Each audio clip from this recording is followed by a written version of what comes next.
नमस्कार दोस्तों, मेरा नाम है ज्योति तनेजा भसीन।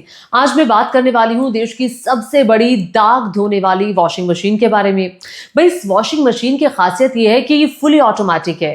फुली ऑटोमेटिक होने के साथ ये फ्रंट लोड है, यानी कि कोई भी दाग लगा कपड़ा आप अंदर डालेंगे, जिद्दी दाग होगा तो वो भी साफ हो जाएगा। इतना ही नहीं, वॉशिंग क्वालिटी के साथ साथ इसका ड्रायर बहुत स्ट्रांग है, यानी कि दाग लगा कपड़ा डालिए, ना सिर्फ दाग हटेगा बल्कि चमक दमक कर सूख कर वो कपड़ा बाहर आ जाएगा। यानी कि आप समझ चुके हैं कि कितना ही बड़ा एंटी नेशनलिस्ट व्यक्ति क्यों ना हो, वो बीजेपी में जाकर उसके दाग धुल जाते हैं और वो बड़ा नेशनलिस्ट बनकर सामने आता है। अब जिक्र तो हो ही गया है बीजेपी का, भारतीय जनता पार्टी का जिक्र पिछले कई अरसे से होता रहा है कि ये एक बहुत तगड़ी वॉशिंग मशीन है, व्यक्ति धुल जाता है, साफ हो जाता है। देखिए, आज मैं इसका जिक्र क्यों कर रही हूँ, क्योंकि एक और नेता के दाग धुल गए हैं और ये दाग भी बहुत जिद्दी थे। ये कोई ऐसे वैसे दाग नहीं थे, देशद्रोह जैसा केस था, लेकिन वो अब हट गया है। दिल्ली पुलिस को अचानक से लग गया है कि भाई, देशद्रोही नहीं है शैला रशीद। शैला रशीद कौन है? ये जेएनयू की पूर्व उपाध्यक्ष रही हैं, कॉमरेड थी, पिछले 2-3 साल से बीजेपी की बहुत तारीफ कर रही हैं। प्रधानमंत्री का विकसित भारत विजन अचानक से उनको अच्छा लगने लगा है।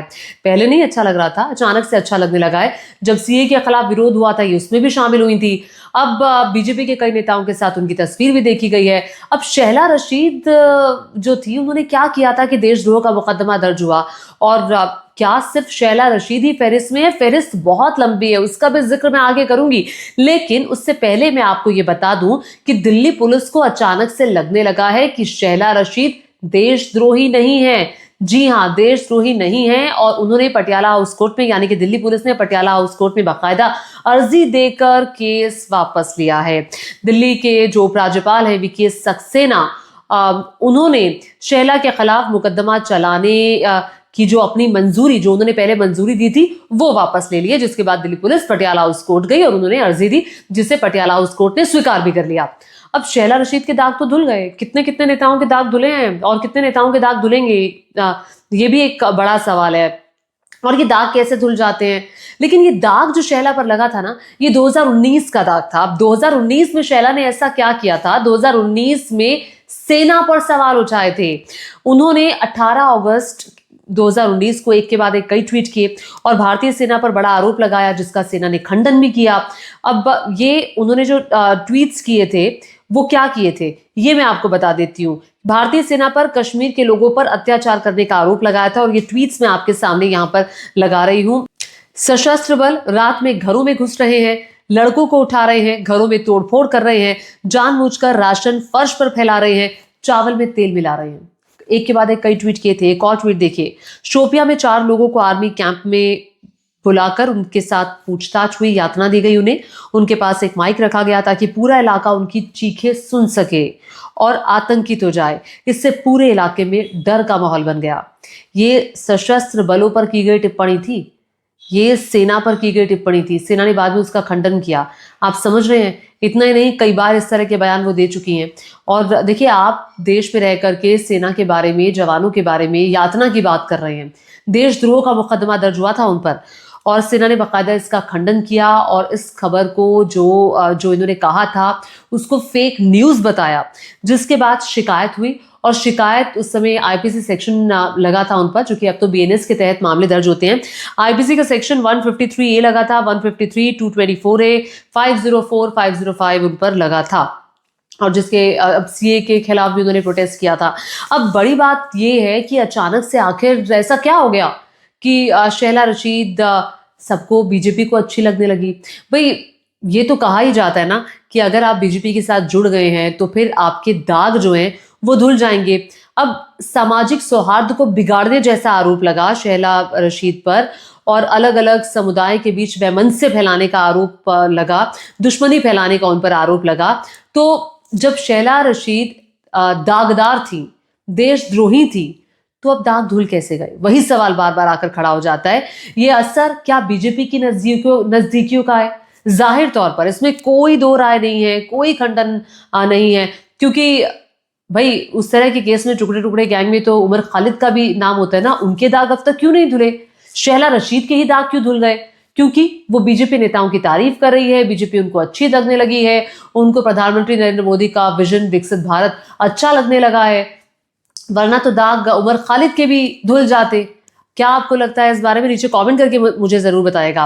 देखिए, कभी बीजेपी की नजर में ये देशद्रोही थी, अब बीजेपी की नजर में देशद्रोही नहीं है, लेकिन ये तो आप सब समझ ही गए होंगे। जो तस्वीरें आपने देखी, पिछले 2-3 सालों की जो तस्वीरें आपने देखी, वो ये बताने के लिए काफी है कि शहला को बीजेपी रास आ रही है और बीजेपी को शहला रास आ रही है। अब आप समझ सकते हैं कि कितना बड़ा चेंज है उनकी विचारधारा में। एक लेफ्ट एक्टिविस्ट कॉमरेड जो कि जिसे बीजेपी अच्छी लगने लगी, लेकिन सवाल तो ये भी खड़ा होता है जो आपकी विचारधारा होती है वो ऐसे पलट कैसे जाती है?